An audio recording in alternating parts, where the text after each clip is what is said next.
皆さんごきげんよう、上川薫です。今回取り上げる話題は2つ。まず第一に、インド・パキスタン間における戦闘のその続報。物理的に言えば遠いところで行っている戦闘ですが、しかし、日本も注目し、そこから学ぶべき点はあります。どのポイントに注目して日本が学びを得なければならないのか、主に戦闘機同士の戦いの話について解説を行います。そして2つ目は、ヨーロッパにおける不法移民対策。アメリカでもヨーロッパでもそうですが、不法移民や難民の受け入れすぎという問題は、政治勢力の大きな変動をもたらす原因となっています。つい先日、ドイツでメルシ首相が選任されました。それに伴う政策変更といったものが行われました。不法移民対策がアメリカやヨーロッパ政治で非常に重要な課題であり、そのことは日本もまた取り組まなければなりません。その点について解説をしていきましょう。まず最初に取り上げるインド・パキスタン間における戦闘の続報。まず外況から言うと、戦闘のレベルは一段階上がっています。インド側が当初、イスラム武装勢力に対する攻撃を行ったとした第一次攻撃なのですが、それ以後においては、パキスタン軍の防空兵器や、もしくは軍事関連施設などに対する攻撃も行ったと言われています。それに加えてイスラエル製の大型ドローンなどを用いる攻撃も加わっており、従来のイスラム武装勢力に対する攻撃だけではない動きも多々見られるようになりました。また、パキスタン側の反撃についても、カシミール地方だけではなく、インド西部などに対する攻撃なども行ったとインド側が発表しており、戦闘地域が拡大しています。ただし、現段階においては、地上軍同士の大規模な衝突といったものが起きていないので、このあたりで踏みとどまれるのか、それともこれよりもさらに戦闘が本格化していくかは、まだまだどちらに転ぶかはわかりません。さて、前回の動画の少しおさらいなのですが、インド空軍、パキスタン空軍の戦闘についての続報をお伝えします。前回の動画では、パキスタン軍がインド空軍機を5機撃墜したかもというような発表があり、そのうち1機については確定だろうという話をしました。その後、様々な情報は出ていますが、確実っぽいなというようなところまで言えるのは、パキスタンは5機撃墜したと発表しましたが、そのうち2機が撃墜確定かなといったようなところです。この戦いにおける状況については、様々考察の余地があります。まず第一に、両軍にステルス戦闘機がありません。双方ともに世代は違いますが、非ステルス戦闘機同士の戦いの中において、多数の戦闘機の空戦が発生しました。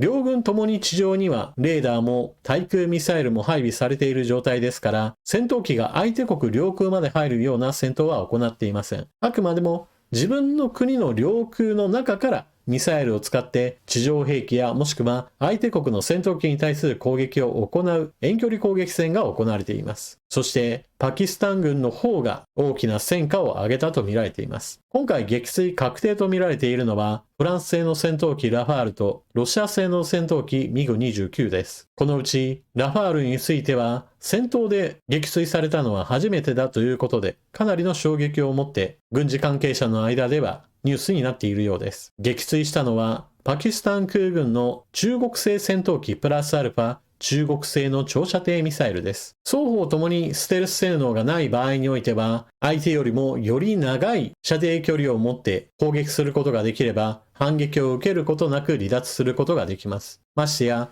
地上のレーダー施設などがしっかりと支援できるような状態であれば、先に相手を見つけた上で一方的にミサイル攻撃ができるわけです。今回ラファールを撃墜できたのは戦闘機それ自体の性能というよりも、それを支援する体制と空対空ミサイルの射程距離の差といったものが運命の分かれ目となりました。そしてこのことから日本が学ばなければならないのは、中国製のミサイルは決して甘く見てはならないということです。中国は長射程ミサイルの開発に取り組んでおり、一番長い射程距離の空対空ミサイルは射程距離が400キロ程度まで確保されたものがあると言われています。そのような長射程の空対空ミサイルを装備する理由というのが、早期警戒機のような一機一機の戦略的な価値が高い機体に対して、そもそも前線近くまで近寄らせないといった抑止力を持つことが開発を進める理由です。もちろん実際にその射程距離を生かして空戦を行えば、日本の航空自衛隊が捕捉する前に相手側からミサイルが飛んでくる状態が生み出されるので、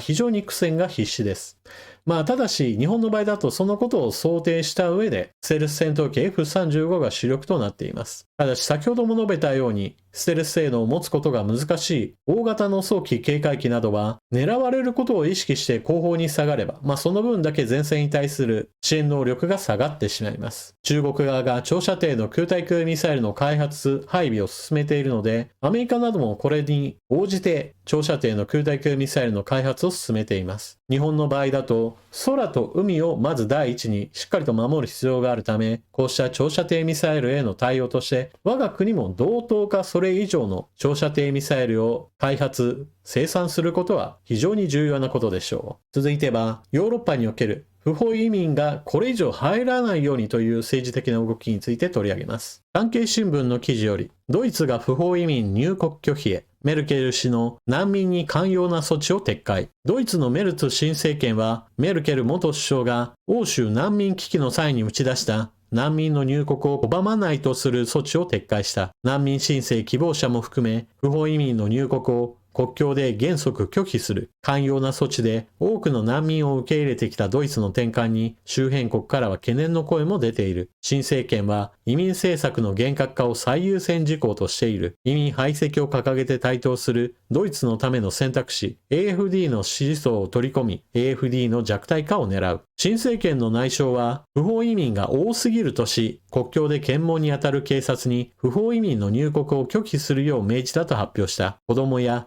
妊娠中の女性など弱い立場の人には例外措置を設けるとも説明した。ドイツメディアによると、新政権は国境警備に配備されている警察官の数を増やす方針。何事も行き過ぎるとその弊害といったものが大きくなりがちなものです。例えばリベラルの勢力が伸びすぎてしまうと人権を大事にしようという呼びかけが一歩も二歩も行き過ぎてしまい、不法移民や難民についても非常に安易に大量に受け入れてしまうといった現象を引き起こしてしまいました。それらは理想論としては困っている人をどんどんと受け入れることは良いことだみたいな善悪論では彼らは正しいことをしているという考えなのですが、実際にはそれが手続きを踏んでいない、もしくは相手国に対する理解もなければ尊重する気もないような人たちまで大量に流入してしまい、それぞれの国で様々な問題を引き起こしてしまいました。相手国の文化を全く尊重せず、自分たちだけの文化的な集団をその国の中で作ってしまい、住民同士の間における対立構造すら生み出すものとなりました。また、そうした人々の中には、経済的な格差から治安問題へと発展するようなことも各地で見られています。そのために、ちゃんとした手続きをした移民と、不法移民や難民の人たちを全く区別しないような形で憎悪感情を招き、あたかも外国人はみんな犯罪者であるかのような差別発言を繰り返すような集団にも政治的な支持が集まるような状況を生み出してしまいました。今ヨーロッパではそうした政治集団などが非常に多くの地域で議席を伸ばしているわけですが、今回ドイツにおいてはそれがようやく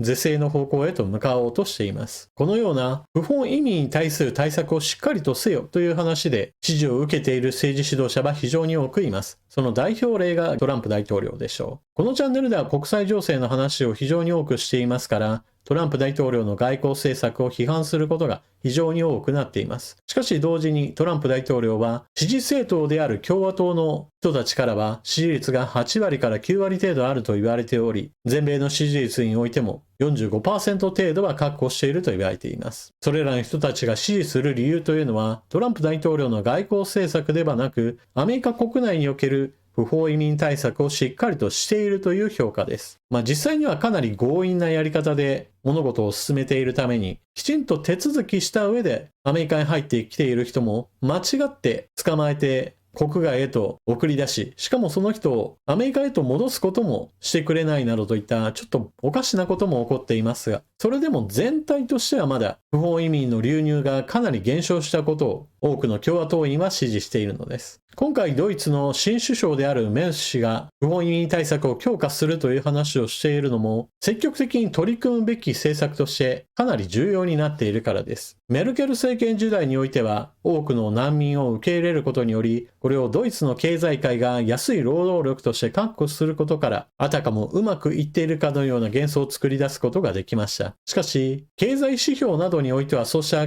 安い労働力を使うことによる好景気といったものはあくまでも数字上のだけのものであり、国民生活の実感とはかけ離れたものです。ドイツ国内における不法移民や難民の人たちによる社会福祉制度に対するフリーライドや文化的な摩擦、そして治安問題などに関して政府がこれを放置しているかのような印象が強く持たれており、だからこそそうした政策にしっかりと取り組むとした政治勢力がかなり議席を伸ばしているのです。メルシ氏自身は個人的なカリスマではなく、あくまでも政党政治的なところで首相に落ち着いた人ですから、改めて自分の政権基盤を確保するためにも不法移民対策を強化したのでしょう。ただしこれはドイツ国内におけるリベラル派の人たちとの対立も生み出しますから、これをいかにして調整するかに今後の政権の行方がかかっています。同様にして日本も無視してはいけない問題です。アメリカやヨーロッパ各地における不法移民対策をしっかりとするかどうかといったことは必ず政権の行方に大きな影響をもたらします。日本国内においてはどうしても経済政策や減税政策といったものが中心として考えられているわけですが、不法移民対策をしっかりとするかどうかといったところは、これからの日本の形にも重要な影響を与えるものです。一度多くの不法移民や難民を受け入れてしまうと、それらの人たちをいきなり排斥して国外通報といったことはやりにくいものです。ですから、ちゃんと入ってくるところで制度を整え、受け入れをざるにしない、不法滞在や不法入国を許さない、犯罪状態になった人については送り返すといったことを速やかに行うなど、手をつけるべき話は非常に多いでしょう。問題が深刻化してからようやく対応するようなアメリカやヨーロッパの失敗といったものを日本も繰り返してはなりません。というわけで今回の動画はここまで。最後までご視聴いただきありがとうございました。海外での事例をもとにして日本の政治にどんな考え方を反映すべきかといったポイントについて今回は主にお話をしました。どうしても海外での話というのは